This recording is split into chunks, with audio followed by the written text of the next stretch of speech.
El Perú tiene políticos muy malos. ¿Cuándo vamos a ser genuinamente ciudadanos, hermanos? Porque políticamente, hermanos, no podemos ser nunca.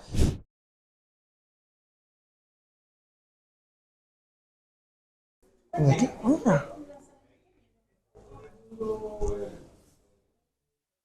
Uy, qué bonito. Mira acá.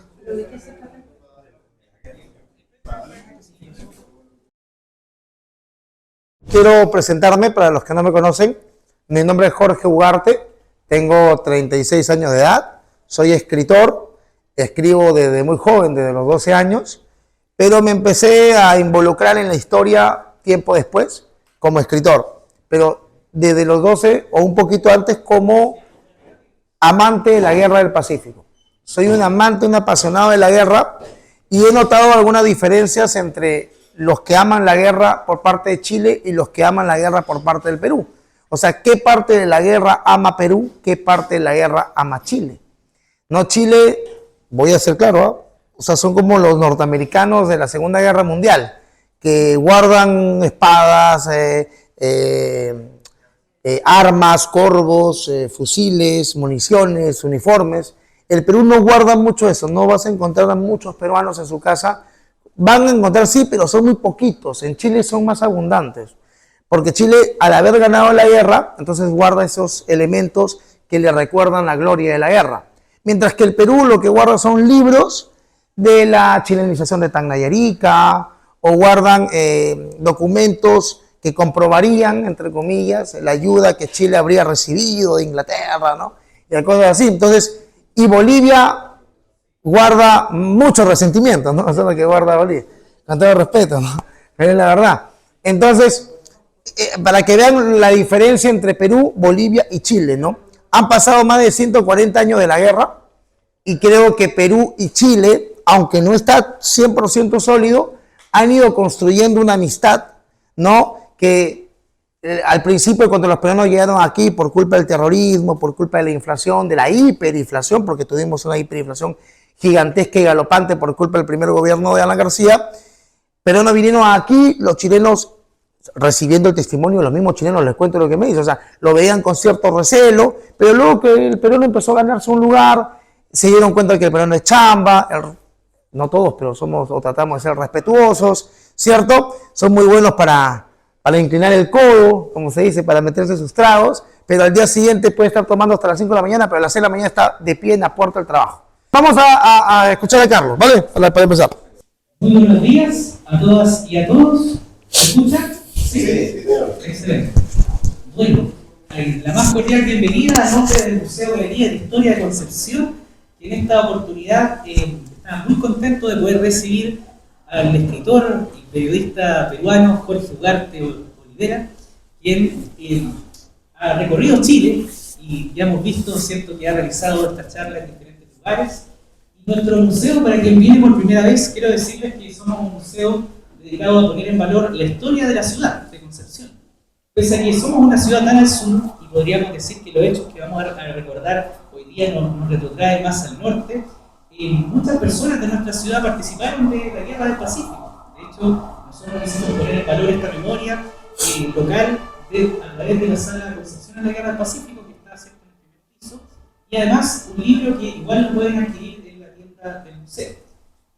Este libro, que fue escrito también por 11 autores diferentes que entregan miradas de la época, y de cierta forma nosotros realizamos diferentes actividades vinculadas a este tema, y por eso es que quisimos acoger esta actividad, acoger a Jorge, quien está realizando este recorrido por nuestro país, y esperamos que también podamos reflexionar una perspectiva distinta, esperamos también poder conversar, ¿cierto?, sobre este tema, y sin duda recordar, ¿cierto?, a través de las fuentes, de la historia, y además al final, ¿cierto?, de la actividad, Jorge va a poder vender, ¿cierto?, el libro que hoy día, ¿cierto?, estamos también presentando aquí en Galería de la Historia, en este lugar tan al sur, la primera vez que viene tan al sur. Primera vez. Primera vez. Bienvenido, ¿cierto?, a estas sureñas tierras, donde en algún momento incluso estuvo el Tahuantinsuyo. Aquí, ¿cierto?, antes quiero comentar que el mismo Imperio Inca llegó hasta esta zona y tuvo algunas relaciones comerciales, incluso culturales, con la cultura mapuche.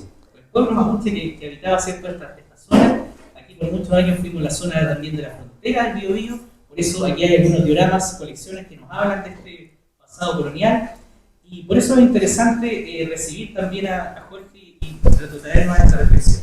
Así que sin decir más, queremos dejarlos con ustedes a Jorge Ugarte, escritor, periodista, dedicado al ensayo histórico sobre la República del Perú, y agradecerte tu presencia aquí en Galería de la Historia. Muchas gracias. Muchas gracias. Gracias. Aquí sí. ¿Me escuchan así? Sí. Perfecto, perfecto. Algo de Alan García tengo que tratar de, aunque no el tamaño.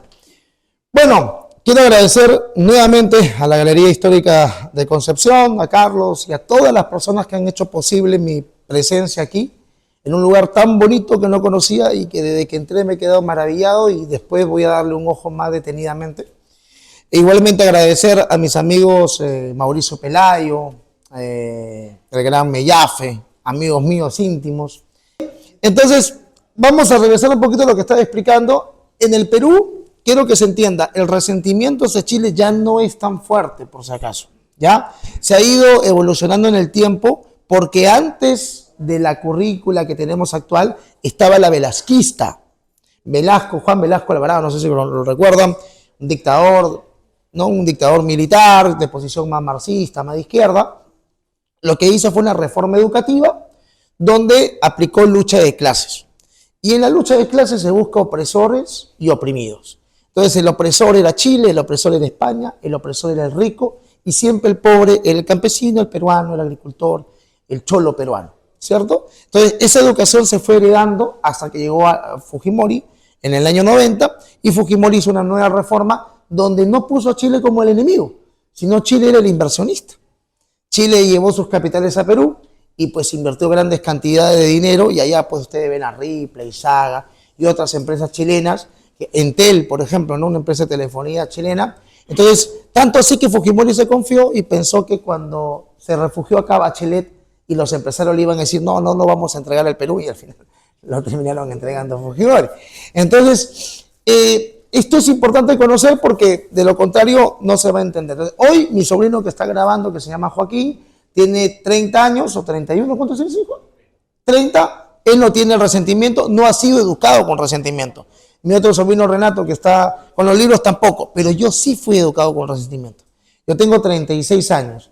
Entonces, mi profesora Corino y yo así tenía un resentimiento. Ahora, ¿por qué? Porque esta profesora, hola, ¿qué tal? Venía de una generación de profesores que pertenecen a una generación que se conoce como el SUTEP.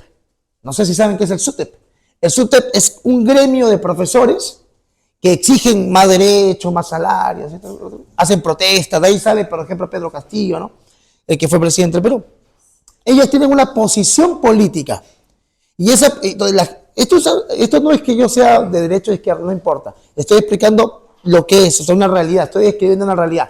La mayoría, no todos, pero la mayoría de personas antichilenas en el Perú son de izquierda, ¿ya? Son la mayoría. No todos, porque tenemos a un periodista llamado Philip Butter, no sé si lo han escuchado, que es antichileno, y él se pinta como alguien de derechas. Entonces, hay una enemistad, sí, entre la clase de repente más de izquierda o de repente un poquito más mercantilista, por llamarlo de alguna manera.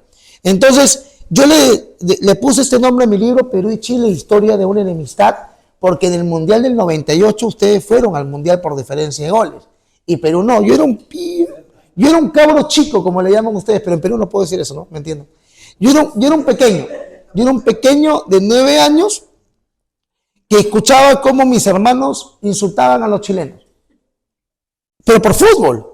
Entonces mi madre, que en paz descanse, ella se fue 4 años después del Mundial, o 3 años después del Mundial, yo le pregunté a mi mamá, ¿por qué tanta bronca con el chileno, no? ¿Por qué tanta bronca con él? Porque yo era un niño muy vivo. Entonces mi mamá me dijo, es que esto nos robaron el Huasca, nos robaron Tacna, nos robaron Arica, nos robaron todo nos roban los chilenos. Entonces yo empecé a crecer con esa bronca, ¿no? Quería ver chilenos para pelear. Entonces, luego en secundaria, en 4º año de media, un año antes de acabar el colegio, nos cuentan la Guerra del Pacífico. Y ese es el episodio más rico de todo el colegio. A mí me encanta la guerra, pues, ¿no? Entonces, la profesora en una pizarra de este tamaño, pero de tiza, me dibuja el Huáscar como un barquito de madera, y a 2 barcos gigantescos que son el Cochrane y el Blanco Encalada, y que lo atacaron y le cerraron el pase, y los ingleses estaban manejando los buques. Entonces yo estaba pues, imaginándome que el chileno era inglés, ¿no? Entonces, y que el Huasca era un barquito de madera, que aunque no es un barco grande, ya me han adelantado, me han espoleado por ahí, era un buque, tenía un armazón de 4,5 pulgadas, no tenía un cañón giratorio un poco inútil para la época, pero que servía al menos en algunas circunstancias importantes, y tenía cañones de 300 libras, o sea, no era cualquier cosa, ¿no? Pero para esa época me explicaron así. Entonces yo creciendo, ya llegué a un momento, también quiero recalcar algo, en el Perú no todos tenemos acceso en colegios estatales a comprarnos libros. Entonces lo que dice el profesor es ley. Tú te callas y obedeces. Si el profesor dice que la tierra es plana, te callas. Él estudió para eso. Tú no tienes derecho a refutarle. Entonces, cuesta un poquito hasta que tú creces, y yo siempre he sido anarquista, entonces como que empecé a investigar por mi propia cuenta y descubrí que mucho de lo que nos contaron de la guerra es mentira, ¿no? Y a la fecha de hoy ya estoy absolutamente desmitificado, pero no chilenizado, por favor, ¿eh? No estoy chilenizado. Soy peruano, amo el Perú, y a lo largo de la investigación que he hecho, creo que cada país, Bolivia, Chile y Perú, tenemos que asumir esta enemistad. Porque aquí viene un poquito jalón de oreja para Chile. A veces el chileno me dice, profesor, pero ¿por qué tantos resentimientos? Esto ya pasó. Sí, es que es más fácil decirlo cuando lo ganaste, ¿no? Es más sencillo. Cuando no se llegó a la capital, ¿no? Es más fácil. Pero es más difícil para quien perdió. Perú perdió, sí, territorios importantes, pero siguió teniendo costa. Bolivia perdió su salida al mar, que nunca utilizó más que cobija, pero teniendo políticos como los que tiene, han ido influenciando mucho en la mentalidad de la gente, creyendo que la raíz de todos los males de Bolivia es no tener salida al mar. Entonces, ¿cuándo vamos a ser genuinamente ciudadanos, hermanos? Porque políticamente, hermanos, no podemos ser nunca, pero así, como nosotros, hermanos, cuando Bolivia y Chile asuman su responsabilidad. Este libro es un mea culpa. El libro de la Guerra del Pacífico que he escrito es un mea culpa. Es yo asumo la responsabilidad de mi gobierno entró a la guerra, no por lo que nos cuentan en el colegio, porque queríamos defender a Bolivia, que era nuestra hermana menor, queríamos defenderlo de los malos chilenos, expansionistas, anglosajones. No. Entramos a la guerra porque queríamos el Salitre de Antofagasta. Eso es claro.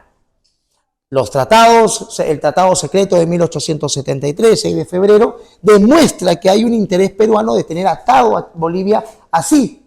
Y todas las reformas que se hacen del salitre, como la estatización, la ley del estanco, son en base a ese tratado, con Bolivia secreto. ¿Verdad? O sea, es clarísimo eso. Esa es la responsabilidad. Y Perú se metió en una guerra que no era suya. Hola, amigos, ¿qué tal? Gracias por ver el video. Gracias por compartirlo, ¿eh?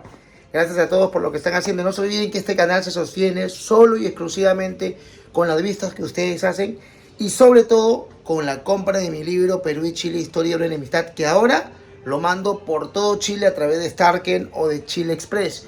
Te pido que nos apoyes y puedas hacer que el profesor pueda seguir visitando lugares muy bonitos de Chile, financiándonos directamente con la compra de mi libro. Mi libro lo puedes pedir al número que aparece en pantalla.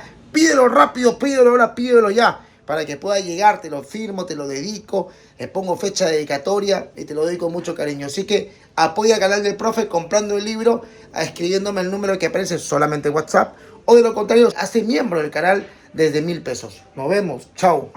Pero lo hizo no de bueno, porque yo sí digo, no, lo hicimos de bueno, es decirle pues a Nicolás de Piero, a Mariano Ignacio, a todos esos delincuentes peruanos que no gobernaron porque eran unos delincuentes, gente. El Perú tiene políticos muy malos, y eso es el motivo de por qué en el Perú es mejor echarle la culpa a Chile que echarle la culpa a los políticos, porque el político cada vez va a seguir pues candidateando. Entonces, mejor es buscar un chivo expiatorio que Chile antes que decir, bueno, perdimos por esto. Perdimos porque Chile fue ordenado. Perdimos porque Chile, a pesar de que tenían diferencias, se juntaron para pelear contra un enemigo en común, que era Perú. El Perú no se puso de acuerdo en la guerra. 6 presidentes durante la guerra. 6. 3 se fugaron. Mariano Ignacio Bravo, Nicolás de Piedra y Lisandro Montero. Acabado el conflicto, firmado el Tratado de Ancón, o previo al Tratado de Ancón, Miguel Iglesias, que era presidente el último, va a guerra con Cáceres. O sea, Chile, con Patricio Lynch en Lima, financiando una guerra civil entre peruanos. Es vergonzoso, pues. A mí me da vergüenza ese político que tengo. Cuando España invade las islas de Chincha en 1864, Antonio Pezet no le declara la guerra inmediatamente a España. Chile le declara la guerra a España en el 65 para apoyar a Perú. Y Perú se va a una guerra civil entre Pezet y Mariano Ignacio Prado para recién ver si le declaramos la guerra a España o no. Entonces, el Perú es un país muy complejo, es un país muy difícil, que jamás aquí en Concepción le diría lo que necesita, porque si lo digo me van a funar. Pero Perú es un país complejo que necesita bases sólidas, que se cambie toda la estructura del sistema político. ¿Ok? Y de ahí vamos a hacer preguntas y yo las podré responder si quieren. Entonces, esa es la responsabilidad de Perú. Vamos a la responsabilidad de Bolivia. Ojalá algún día Bolivia diga, ¿saben qué? Violamos el tratado. Nosotros compramos todos los tickets de la lotería para que Chile nos declarara la guerra. O sea, nosotros incluso declaramos la guerra primero a Bolivia el 1 de marzo. Nosotros violentamos el tratado de 1874. No había razón ni motivo para unilateralmente modificarlo. El tratado del impuesto de los 10 centavos, estoy hablando, por quintal. Bolivia fue reconocida por ustedes, por su gobierno, con salida al mar. Cuando nos preguntan, ¿Bolivia tuvo salida al mar? Sí, ustedes se lo reconocieron. El gobierno de ustedes fue bastante tolerante al reconocerle a Bolivia en 1866 una salida al mar de 400 kilómetros de costa. Vamos a ver un mapa. Esto de acá, el límite norte en el paralelo 24, se le reconoce a Bolivia esta salida al mar en dos oportunidades. En el Tratado de 1866 y en el Tratado de 1874. Pero el tratado no solamente dice en el artículo 1 en ambos casos que la frontera norte de Chile es el paralelo 24 y Bolivia tiene esta salida. Dice otras cosas también que Bolivia no respeta. Bolivia se agarra el artículo 1 y dice, lo demás no me importa. No, es que te compras el paquete completo. Y en el tratado del 66 dice que si bien Bolivia tiene esta salida al mar, el paralelo 23 al 25, ambos, Chile da un paralelo, Bolivia da un paralelo, será de beneficios mutuos. Es decir, las ganancias de los recursos que se exporten, se paguen impuestos, será repartido 50% para Bolivia, 50% para Chile. Eso pasa en 1866 y Bolivia no le pasa un peso a Chile durante esos 8 años. O sea, Bolivia rompe el tratado y Chile no hace nada.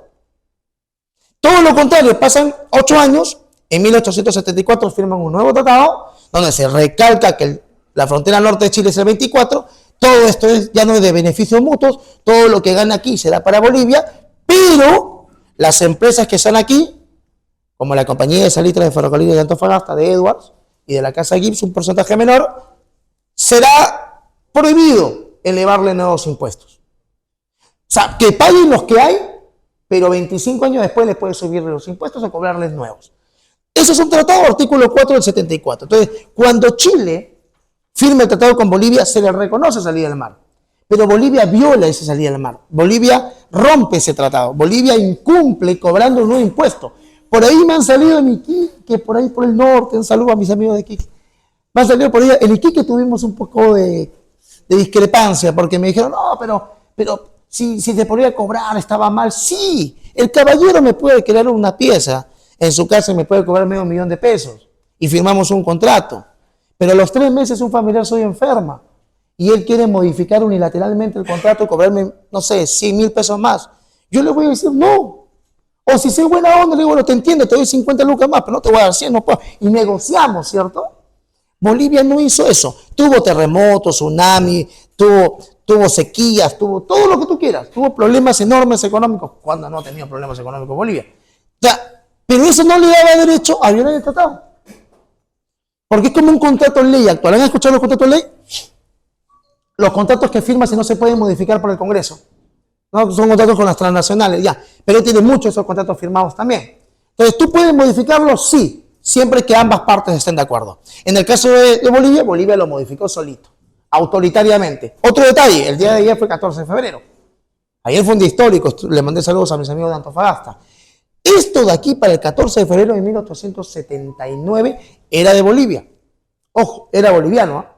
Pero Chile desembarca porque al romper el Tratado de Bolivia, entonces recupera el territorio genuinamente. Ahora, ¿cuántas personas murieron en ese desembarco? 0. Ni una. ¿Cuántas personas mató Bolivia antes? Algunas. Porque muchos fueron desaparecidos, asesinados y torturados por la autoridad de Antofagasta. No se olviden que uno de ellos que fue asesinado por las hostilidades que habían y por algunas cosas por ahí era Santiago Pizarro, la pareja de Irene Morales. Irene Morales, cuando ve llegar a los chilenos, la mujer va y rompe todo, empieza a destruirlo con bronca porque le habían matado al marido, ¿no? Una mujer así quiero, carajo. Entonces, ahora, otro detalle importante. El 90% aproximadamente de los que vivían aquí para 1879 eran chilenos. El 90 y pico por ciento. Hoy son colombianos y venezolanos, pero en esa época eran más chilenos que bolivianos. ¿Eso le da más legitimidad? No. Por eso era chilena, no. Sigue siendo boliviana. ¿Qué le quita legitimidad a Bolivia? El rompimiento del tratado. Es muy sencillo. Los tratados están para respetarse. No te pueden gustar, pero se tienen que respetar. Y Bolivia, el día que Bolivia reconozca esto y diga, bueno, perdimos, no tenemos derecho a salir al mar, es más, Chile nos permite usar los puertos sin pagar impuestos, nos ha construido ferrocarriles, de verdad son muy complacientes ustedes con Bolivia, con todo respeto. Y encima exigen cada vez más.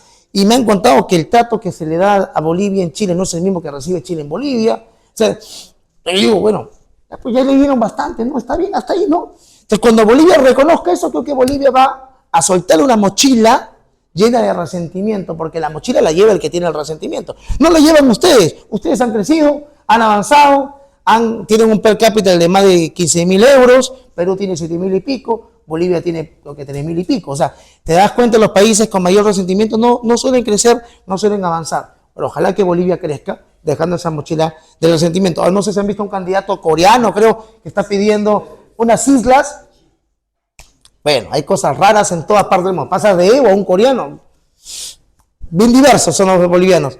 Bueno, en este caso, entonces queda claro, esto es lo que tiene que reconocer Bolivia. Ahora ustedes también tienen una responsabilidad como gobierno, no ustedes como ciudadanos.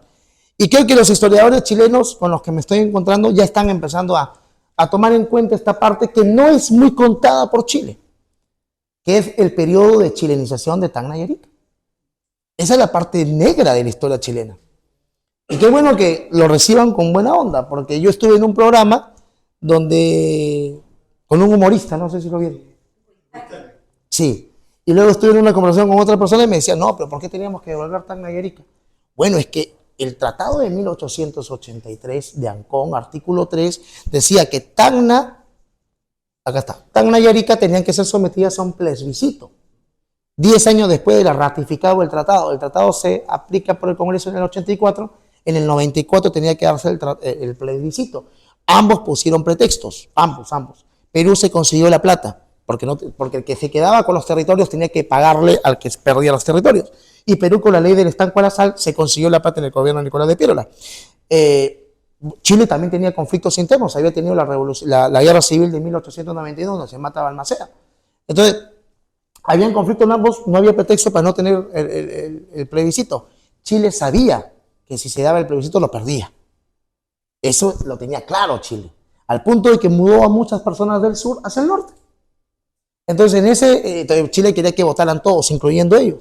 Entonces, ahí se genera toda una discordia y se rompen relaciones. Y hay 2 testigos internacionales que demuestran de que Chile no quiso plebiscito. Estados Unidos, al último, y España.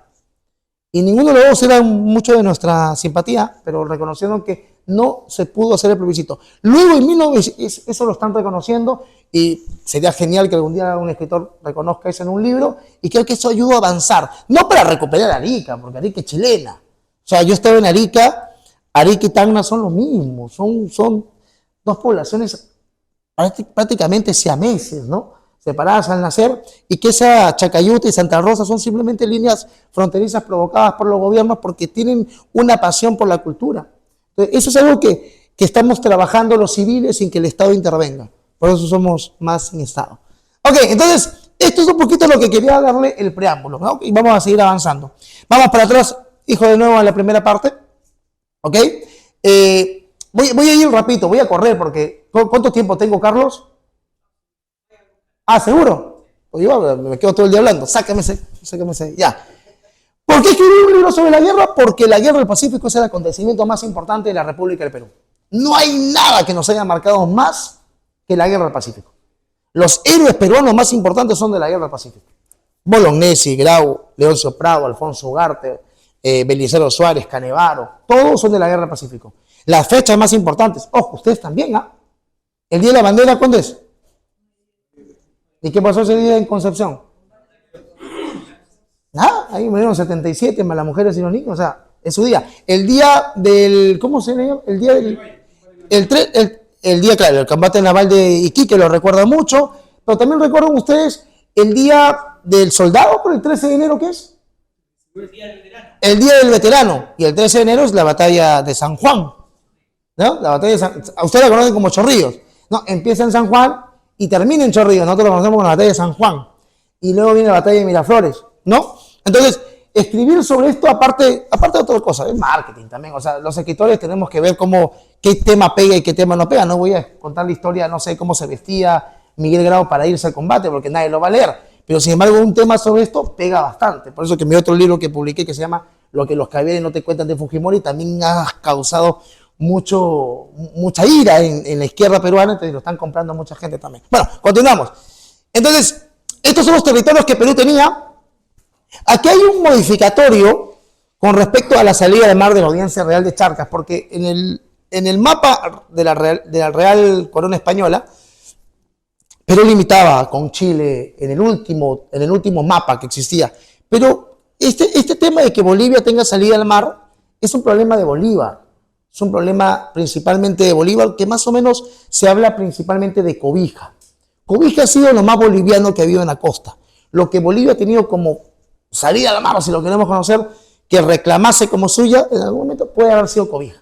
De ahí Antofagasta no, que la fundaron y todo. Eso es otra cosa, porque lo hicieron empresarios principalmente chilenos. Ahí estaba López, no sé si han escuchado de López, Juan López y luego Sosa, si no me equivoco, el otro que era el microempresario y el gran empresario, ¿verdad? Algunos lo quieren, otros lo odian. Pero mire, el Perú, un país mucho más cabezón, y aquí viene la parte que muchos de ustedes se sorprenden cuando le digo, no sé si se van a sorprender ustedes. Una vez escuché a quien admiro un montón y espero conocer algún día, es Sergio Villalobos, un gran historiador chileno. Yo le tengo mucho aprecio a Villalobos, a pesar de que es duro con el Perú. Y Villalobos, sin embargo, dice algo que está mal, ¿no? Porque dice, Chile le regaló su independencia al Perú. A ver, número 2, vamos a ver 2 puntos. Primero, no fue regalada, costó, se le pagó con dinero del guano. Número 2, nadie se la pidió. Es que la independencia, hay una diferencia en los países, ¿ok? Chile es un poco más antihispanista, lo he notado mucho. Y le voy a lanzar un facto. ¿Quieren escuchar un facto? La independencia de las Américas fue el saqueo de la propiedad privada. Fue una guerra civil financiada por Inglaterra contra España. Y la verdad, después de sacar a España, entraron los ingleses y hicieron lo que quisieron acá. Para bien o para mal. A algunos les fue mejor, a otros les fue peor. Pero muchos de los líderes de la independencia, vean dónde estudiaron. Miren quién fue Miranda, por favor. Francisco de Miranda, el gran ideólogo de la independencia americana. Simón Bolívar. Yo estoy en un lugar muy elegante, no quiero decir palabras groseras, pero Bolívar fue un asaltante de carreteras. En el Perú le causó muchísimo daño. Robó, saqueó, expropió a nombre de una independencia que nosotros no habíamos pedido. Nos quitó Guayaquil, miren el mapa. Divide el Perú del Alto Perú, que es Bolivia. Y Bolívar después sí quiso perpetuar el poder creando la Constitución de 1825, que es vitalicia. O sea, él era el presidente vitalicio. El tipo, hasta la muerte iba a gobernar. Y por eso tuvimos guerra con la Gran Colombia en 1828. Por eso que Perú invade Guayaquil. O sea, nosotros no tenemos un aprecio a Bolívar ni a lo que es la independencia. Porque a diferencia de otros territorios, y aquí se me tocan el ego, Perú era el corazón de España. El Perú era el virreinato. Ahí estaba la universidad más antigua de América, San Marcos. Ahí vivía el virrey Amat, que se enamoró de la Perricholi. ¿Han escuchado esa historia o no? ¿No? ¿Cuántos la han escuchado? Pocos. Ahí está, muy bien. Villegas, se apellidaba Villegas, 14 años, jovencita. Y el tipo tenía más de 60. Se enamoran, ella era actriz, y el tipo era el virrey, pero el tipo más importante. Y el tipo le quiso enamorar y el tipo le dijo, no, hasta ahí nomás, no quiero nada contigo. Y le dijo, yo solamente estaré contigo cuando me baje la luna a los pies. Imposible. Entonces el tipo era mosquita. Y la citó el tiempo, dijo, he construido esta alameda, este paseo de los descalzos para ti. Y había una fuente larguísima, la lleva, la para, la luna llena, y dice, esto lo consigo, pero la luna está arriba, le dijo, yo te prometí estar contigo cuando la luna estuviera a mis pies, y la luna la veo ahí arriba. Bueno, pero mira, espérate acá, y la para al costado de la fuente, y el reflejo de la luna estaba a los pies de ella, en la fuente. La había bajado el virrey, la luna, figurativamente a los pies. O sea, tuvo que cumplir su palabra y se entregó por amor. Y se entregó por amor, y ahí se enamoraron. O sea, el centro, la meca de los españoles era el Perú. Entonces, si yo cuando hablo de la historia me gusta hablar de los incas, me gusta hablar del Tahuantinsuyo, de cómo Tupac Yupanqui recorrió grandes territorios, de cómo conquistábamos a los chancas y luego a los chachapoyas y por aquí y por allá. Y luego vienen los españoles, un momento de frucción, pero luego la alta aristocracia cusqueña con los españoles se mezclan. No es que matan a todos. Una vez en la Plaza San Martín de Perú me dijeron, no, que los españoles mataron a todos y no dejaron a ninguno vivo. Yo no tengo cara de español, papá. O sea, por acá corre sangre andina. O sea, si fuéramos verdaderamente ciertos, todos seríamos como los españoles aquí en Perú.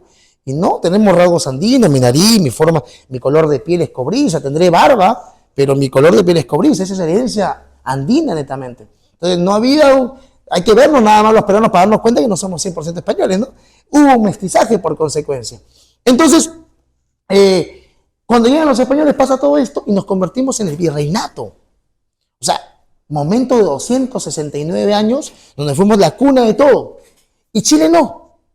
Chile era como un lugar muy alejado todavía, muy complejo por su geografía, por su clima y por los mapuches, aunque se les vea, porque eran los más rebeldes, los que nunca se daban por vencidos. Entonces Chile empezó a crecer sin el apoyo de la metrópoli. Chile se empezó a hacer solo. Como que Perú es como el Messi, ¿no? En el fútbol, Perú es el Messi, y como que ustedes son el Cristiano Ronaldo, o sea que el que sin los recursos empezaron a esforzarse, disciplina, obviamente la migración de alemanes al sur de Chile sirvió mucho para esa mezcla de cultura, que es bastante importante. Pásame por favor, hijo. Entonces, el Perú creció y la peor etapa de la historia peruana es la República, es la peor de todas. O sea, de haber sido un imperio, de haber sido la cuna de España, hoy somos ¿qué? Un país con corrupción. De 2016 hasta hoy hemos tenido 7 presidentes. 7 presidentes. A veces me dicen, Boris, lo malo, ese tipo malo. ¿Y por qué no lo sacan? No, porque se le eligió por 4 años. Ah, son respetuosos. En el Perú lo sacan, no le gusta, ya no me gusta. 3 meses, marcha, sacámoslo. Ya, eso podría ser muy bonito para algunos, pero no es bueno eso. Eso no es bueno. Porque no hay institucionalidad, no hay respeto a las instituciones en el Perú. Un carabinero te para acá y tú te callas y lo obedeces al carabinero. Porque de cada 10, ninguno te pide plata. En el Perú, de cada 10 policías, 11 te piden plata. Porque no hay respeto ni para ellos un uniforme ni para nosotros contra ellos. En el Perú está todo muy podrido, ¿ok? Sigamos viendo, vamos a ver más. Hijo, continuamos. Ok, los territorios perdidos de Perú. Mira, nunca le reclamamos a Brasil. Nunca le reclamamos a Brasil. Y Brasil ha sido un devorador de Brasil. Bolivia también, hay algunos territorios peleados con Bolivia. Colombia no gana. Esta parte de acá me preocupa mucho. Esto se llama Leticia. Mira, la colita. Le dimos a Colombia ingreso al Amazonas. No lo tenía. Y le regalamos ingreso al Amazonas porque somos buenos, porque somos generosos. En 1928, presidente Augusto B. Leguía. Continuamos, por favor. El guano. Nuestra principal fuente económica desde 1840 hasta 1872. El Perú tenía plata hasta para regalar. Mucho dinero. El Perú es un país bendecido con recursos naturales, pero en manos de políticos como los que tengo, es un país maldecido con recursos naturales, porque los recursos se utilizan como herramienta de poder y no quieren los recursos explotarlos para repartirlos equitativamente entre la población, no, para quedárselo ellos. Entonces, no quiero usar términos políticos porque si no me van a funar, pero el guano dio 400 millones de ingresos, de los cuales 50 y pico %, como lo van a ver más adelante, se fue en armamento, se fue en puestos de empleo nuevos creados por Ramón Castilla. Mientras ustedes tenían a un tipo llamado Diego Portales, institucionalista, anticaudillo, dictador, dicen por ahí, juzguen ustedes, Perú tenía a Ramón Castilla, un caudillo. O sea, las bases ideológicas del Perú y de Chile son distintas. Puesto que políticamente somos distintos. Portales puso, así no te guste Portales, lo siento, estamos contando historia. Portales pone las bases, aunque no les guste, que le pone las bases. Y en el Perú, a mí tampoco me gusta Ramón Castilla, pero Ramón Castilla pone las bases de la desinstitución del Perú, en este caso. Porque era un caudillo que se levantaba en Arequipa y para que la gente lo aplauda decía, vamos a eliminar el tributo indígena, solamente por populismo, porque había plata del guano. Porque si tú dejas de cobrarle a los indígenas, ¿de dónde sacas plata? Del guano, pues porque teníamos guano. Vamos a eliminar la esclavitud. Bien, chévere. Pero vamos a pagarle 300 pesos a cada esclavista por esclavo que tenga. ¿De dónde sale esa plata? Del guano. Vamos a declararla al puerto de Callao como provincia constitucional. ¿Y por qué? Porque el Callao fue el único que no se rebeló contra Castilla en las revoluciones que tuvo. Es populismo puro y duro, pues. Entonces Ramón Castilla era un antichileno. Y Portales era un antiperuano. Lean las cartas de Portales a Blanco Encalada. O sea, él decía, o sea, vean las bases un poquito, y de repente nosotros hemos superado esa bronca peruano-chilena, pero la política no, y tampoco la vía militar posiblemente. Ahí hay otra historia, Continuamos, por favor. El guano, nuestra fuente económica principal, ventas y ventas tras ventas tras ventas de guano, exportaciones gigantescas. Chile veía esto y decía, wow, Perú le está yendo bien. Lo separamos de Bolivia en la guerra de la Confederación, pero sin embargo Perú empieza a crecer. Porque después de la Confederación tuvimos guerra con Bolivia, muere Agustín Gamarra, y luego el Perú empieza a crecer, dinero por aquí. Entonces, lo que hace Castilla, o sea, va a abolir la esclavitud, el tributo indígena, crea nuevos puestos de empleo públicos. Entonces, crea 1, 2, 3, 4, 5. Entonces, como había plata, se empezaban a pagar de ahí. Pero esto es un problema, porque el guano no es eterno, pues, ¿no? Seguimos avanzando. Las toneladas que se exportan, las toneladas que se mandan a Gran Bretaña, nuestro principal socio. Nuestro socio comercial principal era Gran Bretaña. Continuamos, por favor. Mira los gobiernos que hay del 39 al 65. 26 años. 26 años, mira cuántos hay. ¿Cuántos gobiernos? Caudillismo, peleas internas, conflictos. Justo Figueroa le ponen la banda y empieza a haber escándalo. Lanza la banda presidencial por el balcón. Literal. O sea, Ramón Castilla con todas sus revoluciones, un tipo que amaba el Perú, pero lo amaba de una forma equivocada, pienso yo. Él crea la ley que hoy se conoce como la 2530. En esta época, esa ley, como había plata, y como el político cree que cuando hay plata es suya, agarró y dijo, estamos hablando de la década de 1850, ¿no? Y dijo, ¿saben qué? No hay pensiones aquí, la pensión no existe, tú te dejas de trabajar, ¿y qué vas a recibir de pensión? Creemos una pensión. ¿Para quiénes? ¿Para los más pobres? No, para el funcionario público solamente. Para el alto funcionario público, se va a jubilar con el último sueldo que tiene usted. Y esa ley existe hasta el día de hoy. Si un tipo en el Perú gana, no sé, vamos a ver en lucas chilenas, 5.000 lucas chilenas, como gana el gerente del Banco de la Nación, 5.000 lucas, $5.000 mensuales, y el tipo se jubila y saca $5.000 mensuales. ¿Ok? ¿Y de dónde sale la plata? De nosotros, porque el 80% es déficit fiscal en ese sistema de pensiones. Bueno, entonces, todo eso con plata del guano y el salite. Todo eso con plata del guano. Continuamos, por favor. Del guano principalmente. Entonces acá está, mira, el 54% de los ingresos se destinaron a cubrir gastos corrientes. ¿Se compró armamento? Sí. ¿Perú tuvo la mejor flota naval en ese momento? Sí. Incluso amenazamos a Estados Unidos en algún momento. ¡Uy! Nos pusimos bravos también. Nos pusimos bravos con un buque ahí. Y empezamos a crecer económicamente, pero todo para el Estado. Todo para el Estado. Entonces, cuando el guano empezó a hipotecarse, como vamos a ver más adelante, no teníamos plata para pagar ya esos sueldos y empezamos a prestarnos más gasto público, más déficit fiscal. Continuamos, por favor, hijo. Vamos a acordar un poco. Tuvimos que prestarnos dinero. Mira, desde la independencia, los primeros que nos prestan dinero, continuamos por favor. Más dinero prestado. Mira, y viene la guerra, sí, la guerra con España. En el 64 se invade las islas de Chincha. En el 66 estalla la guerra con España. En el combate Paposo, si no me equivoco, ustedes capturan un buque chileno, español llamado, están atentos, a la Covadonga. Y Chile nos apoya, fuimos aliados. Es algo que yo le reconozco mucho a Chile. Entonces, si en el 66 yo apoyo a mi vecino y me convierto en aliado contra España, y 7 años después ese vecino firma un tratado secreto, ¿sabes cómo? No voy a estar contento, ¿no? O sea, eso también el Perú no lo logra comprender todavía, pero yo estaría molesto. ¿Cómo? Ah, claro, en la guerra. Yo pensé que me ibas a hablar durante la guerra. También pagaron el pato por la Patagonia con Argentina. Ah, eso. Sí. Vamos a leer. Continuamos. El tratado de límites, en el artículo 1 de este tratado, acá está el artículo 1, es imposible que lo pueda leer, pero la línea de demarcación de los límites entre Chile y Bolivia en el desierto de Atacama será en adelante el paralelo 24. Ahí está. La responsabilidad de que Bolivia le reclame salida de mar a Chile es de Chile. Porque Chile pudo haberse cerrado y haber hecho no, y no. Pero le dieron legitimidad a una salida al mar. Con condiciones, porque hay más artículos. ¿Ok? Continuamos.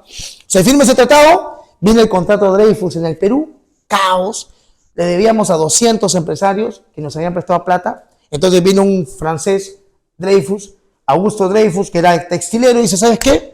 Yo le compro la deuda a los 200, yo les pago a ellos, pero quiero el monopolio del guano. Tómalo, déjalo, y te presto más plata todavía lejos. Ah, chévere, bacán. Entonces le prestaba, le pagó a todos, lo sacó del negocio. Muchos ingleses, claro, muchos alemanes, muchos norteamericanos, muchos chilenos también. Y se quedaron picones, ¿no? Y los franceses se volvieron nuestros aliados directos. Continuamos. En 1872, este presidente del Perú dijo algo muy parecido a un presidente que hace poco dijo esta frase. En su mensaje a la nación dijo, no hay plata.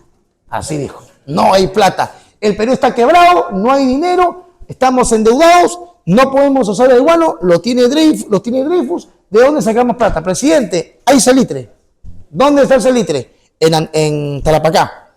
Hay un antepasado mío, Alfonso Ugarte, tenía salitre en Tarapacá. Unas haciendas, pero están privadas, presidente.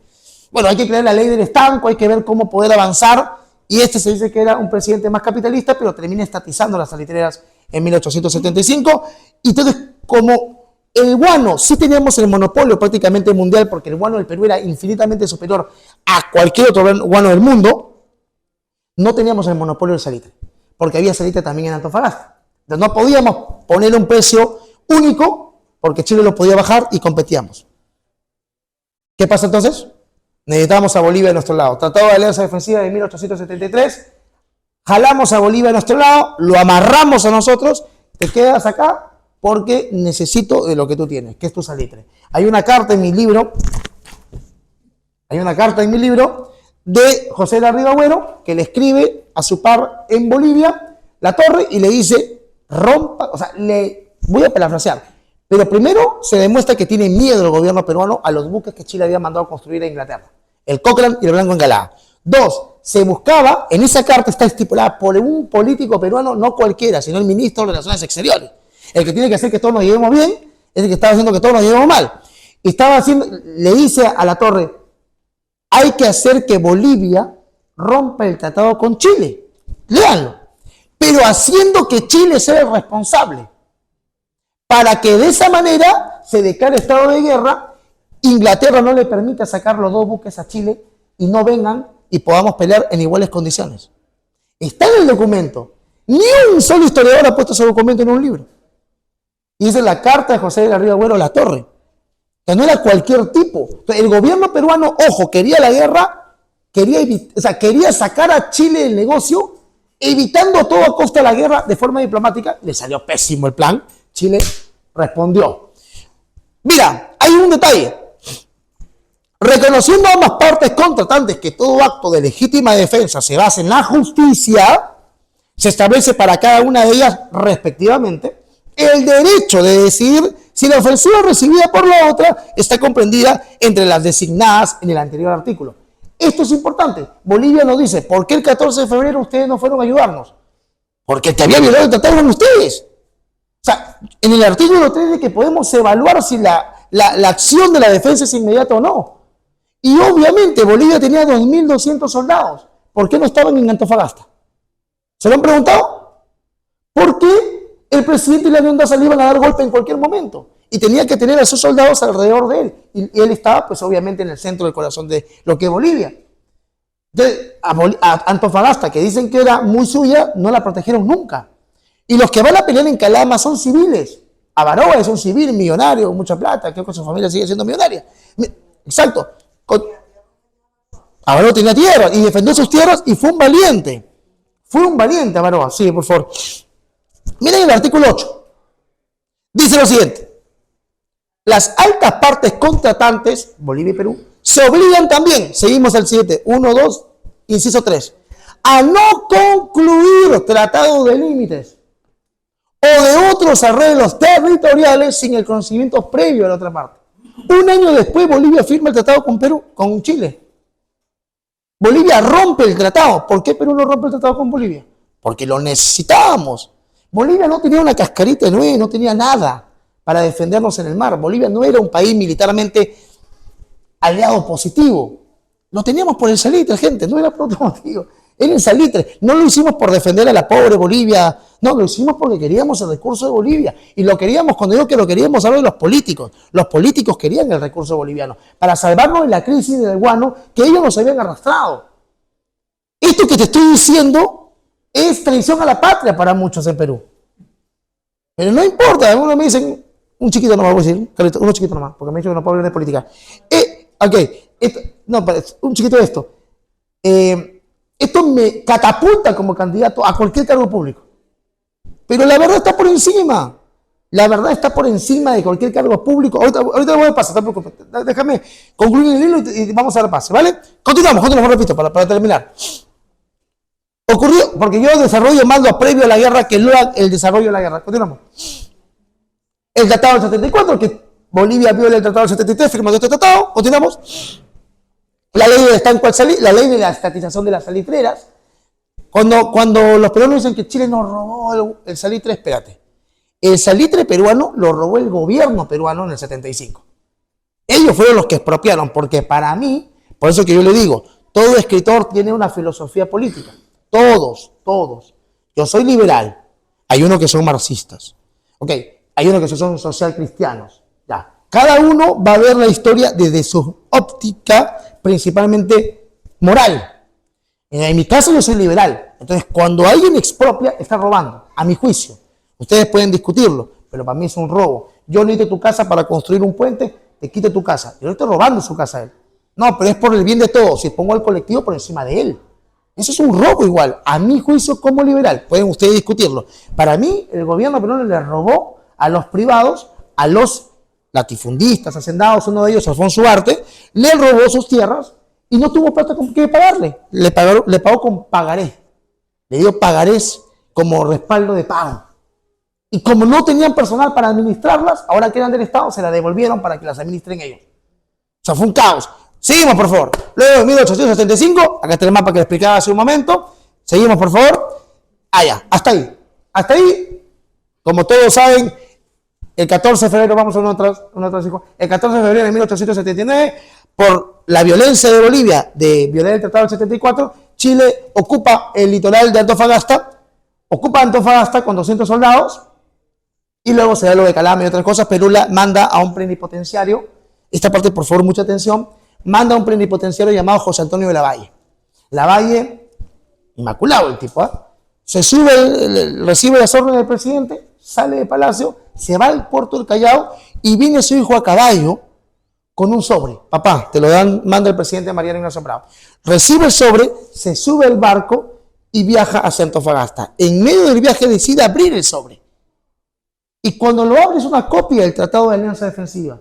Lavalle se entera, según Lavalle, porque es su testimonio, no tengo por qué no creerle, Lavalle dice que se entera de que existía un tratado en el buque, en el barco. Imagínate si no abría el tratado, si lo dejaba, ahí lo reviso. Entonces él llega y tiene que cambiar todo su speech para evitar la guerra, aquí. Y cuando se entrevista con Aníbal Pinto, hay discusiones, intercambios, Chile le exige que no intervenga Perú, no tiene nada que ver aquí, y al final le sacan la copia del tratado, tiene que reconocerlo, y aquí viene la parte en la que ustedes podrán decir de Perú lo que quieran. Se metió en problema ajeno, pero el Perú es un país que respeta su palabra. Y cuando le piden a Lavalle salirnos de la alianza con Bolivia, rompan y no atacaremos Perú, Lavalle responde, abro comillas y la cierro, porque es tal cual lo que dijo. Toda nación que se respeta cumple su palabra empeñada, sea cual fuera está su destino. Son de caballeros. Mientras Lavalle hacía esto, Chile enviaba a bolivianos que vivían en Chile a hablar con Hilario Daza para romper la alianza con nosotros y aliarse con Chile. Y Daza recibía correspondencia, la aceptaba, incluso usó un seudónimo para comunicarse con Santa María y pedirle 2 millones de pesos para bajar las fuerzas militares bolivianas. Eso lo supo Mariano Ignacio Prado desde abril en Tacna, desde antes de abril, desde abril en Tacna. Por eso es que cuando Bolivia nos reclama, ¿y por qué no nos dieron armamento? Porque tu presidente está negociando con el enemigo, ¿cómo te voy a dar armamento? Te vas a sublevar contra nosotros. Y la relación peruano-boliviana, préstenme mucha atención, se odiaban. El boliviano no quería al peruano, y el peruano tampoco quería al boliviano.